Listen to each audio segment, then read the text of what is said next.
Hello, my curious and fun-loving mortal soul. I hope you're having a wonderful day, and I'm glad you stopped by here for a little break. I want to play a trick on you.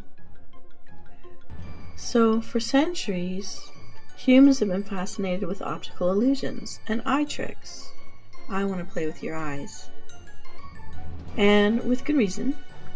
Illusions are fun to look at, and they push us to try to see things in a different way. They also help us figure out how our brains interpret what we see, and they help to form our perceptions of reality. Today, I want to introduce you to a physiological illusion. Physiological means it has to do with how your body functions. So this type of illusion is about how your body will perceive a stimulus.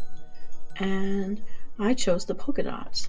So if you're used to having staring matches, try to stare at my screen, and if it doesn't work with these dots, you can make pinholes in a sheet and actually lay back down in a comfortable position and hold that sheet above your face for as long as you can.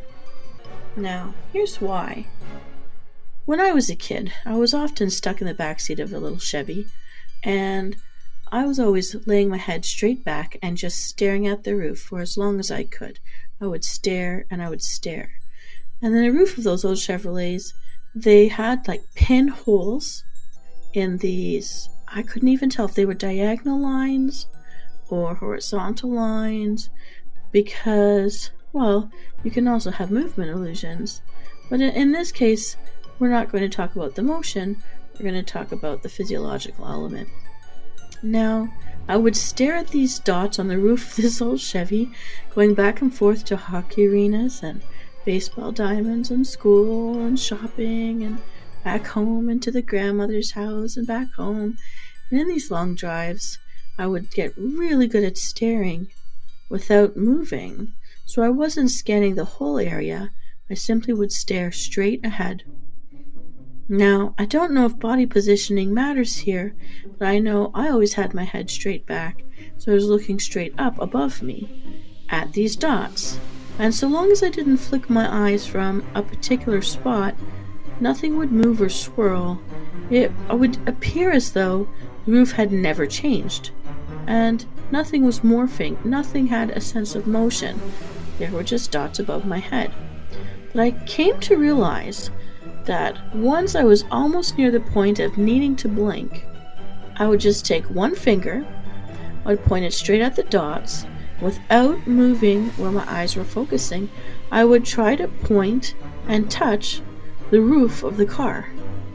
And as my finger got closer to where I believed in my depth perception the roof was, not having any sense that it had gotten closer, it would actually look like my finger was poking through the roof without feeling it and pushing it up. And so the dots seemed to morph around my hand as my eyes had to adjust to the fact that the dots really weren't as close to me as I thought they were. And it looked like my hand was reaching through and between the roof of the car until my eyes would snap back to the reality of the depth perception and correct what they were taking into my brain. It was really fun and weird sensation whenever this would happen. And I used to do this all the time. I never got tired of seeing the roof seemingly be poked up and out of the way and then pop back into place covering my hand. But then my hand, when I finally feel with my body, is touching the roof and the dots seemed to snap backward, and I could clearly see my hand again, and the roof was farther away than I had anticipated. The different feelings I went through with this trick of the eye and the trick with my brain was something that I just thought would be fun for you to explore today if you're in that kind of a mood. So, give it a try. Stare at the polka dot screen and try not to move at all. Try to stare for as long as possible without changing your focus. It's important not to blink. Blinking resets it. It will probably take close to a minute or a little more, if you're able to last that long, of staring.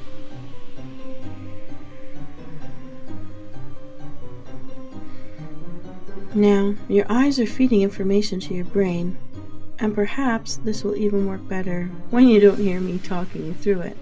But just this once, give it a try. When you're ready, just have one pointy finger slowly aim for touching the middle of these dots. Don't look at your hand. Try to keep staring at the dots you've been staring at all along. Do you get a sense that the dots are farther than you perceive? Do you see the dots moving around your finger as you try to poke them? Has your hand partially disappeared behind the dots? Or it seem like the polka dots have made some type of a motion or a wave as your eyes and your brain readjust? Once you're finally touching the screen with the dots, what has happened with your vision? It may take a few tries to stare long enough to see the illusion happen. But if you see it, what do you think about this experience? It's really strange, isn't it? But also fun to play with. Well, I hope you found that little game amusing. I do so love playing little tricks with you. Alright, Emsel, I know you have to get back to the other things you're working on. Thanks for taking this little brain break with me. It was fun. I hope you had fun too. I'll see you next time.